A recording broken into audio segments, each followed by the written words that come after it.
Mindwise with Dr. Joe Lukens. Have you heard of the Zeigarnik Effect? It is hard to say, but it could help you get more out of your day. Psychology expert Dr. Joe Lukens is with me to get Mindwise on the Zeigarnik Effect. Well, it's an interesting phenomenon. It's one of those things in psychology, we often have these jargon names for things. And then when you find out what it is, you go, oh, I know what that is. I've noticed that. So, and I guess that's what psychology is in a lot of ways, is trying to understand from a scientific perspective everyday human experiences. And this is definitely one of those. So this is where what you might have noticed is if you're working on a particular task and it's ongoing, you remember it and you think about it, it's really fresh to mind. But you might find that sometimes you finish a task and then it's like the whole thing evaporates out of your head. So it's that notion that while tasks remain incomplete and unfinished, our memory and our recall of them is better than when we have actually finished the task. Yes, it's like your brain knows to delete it.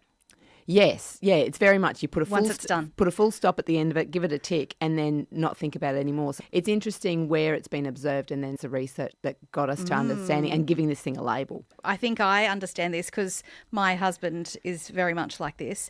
I'm not, which frustrates him a lot.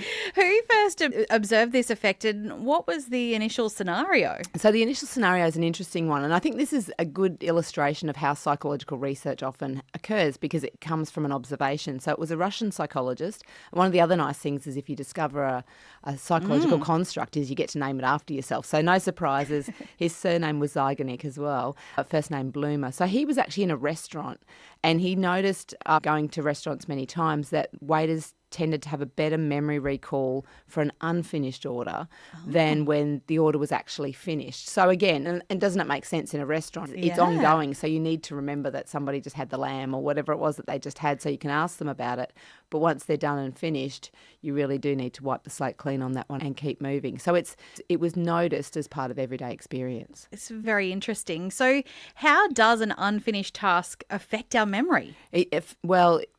We can probably all answer this at 2:00 in the morning. So when you're lying there, and it's ruminating and it's cycling around in your head, it's almost like a part of the understanding, or one of the explanations for it is that it's our short-term memory doesn't want to let go of this thing because we haven't finished it. So it keeps repeating it, and that's why we keep thinking of it. So that's why it's so fresh in our minds when something is ongoing. And then once we finish it, because that we've got plenty, we choose to put plenty of things in our heads, that then we have this need, this actual, in terms of our mental load or our cognitive load, we need to create some space, and that's what we do.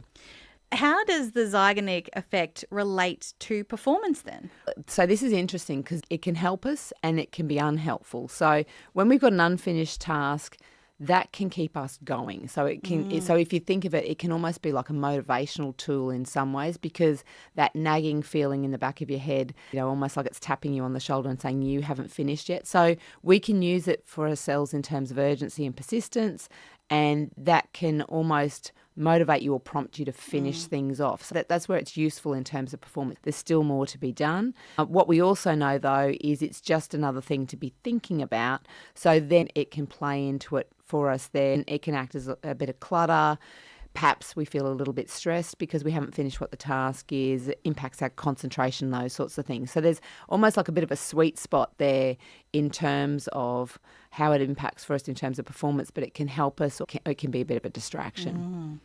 How can we use it to reduce procrastination? Well, the good thing about that is that if you start a task and don't get it finished, then you can be pretty sure there's going to be a little part of your brain that's going to keep going, Susan, come back and finish me, or Joe, come and finish me. So that's where it can be useful, is if we partially start something. And so even if there's something that you're working on and you think, I haven't got enough time now to finish this thing, there is some merit in starting it, not completing it, because then your memory is going to bring you back to that task. You've just got to decide whether that's something that you need to carry around in your head at that particular point in time. What technique can enhance attention in communication using the effect? So we see a lot of this in marketing, and I don't know if you've ever noticed, particularly promotional emails that are asking you to shop or to buy. If you've ever noticed the ellipses that are in the subject heading, which are like the multiple full stops, or as a friend once said to me, the drama dots. And so what happens is we see that and it looks incomplete, and we just basically as humans don't like stuff that's not complete, which is why this whole effect works. So it draws us in, and you're actually more likely to open an email communication with the, let's call them the drama dots, the drama dots sitting there in your subject heading than you are if it was a full stop, an exclamation mark, or even a question mark. Interesting. How can the Zeigarnik Effect aid in memorising information for exams or speeches? So this is another good one where, and I guess the key to this, and we see this a lot in the learning research, and maybe this helps us to understand why it's useful. It's about breaking things down into smaller chunks. You know, we're often saying to students, don't sit there for 3 hours continuously trying to learn something. You're never going to process all that information. Break it down into smaller parts.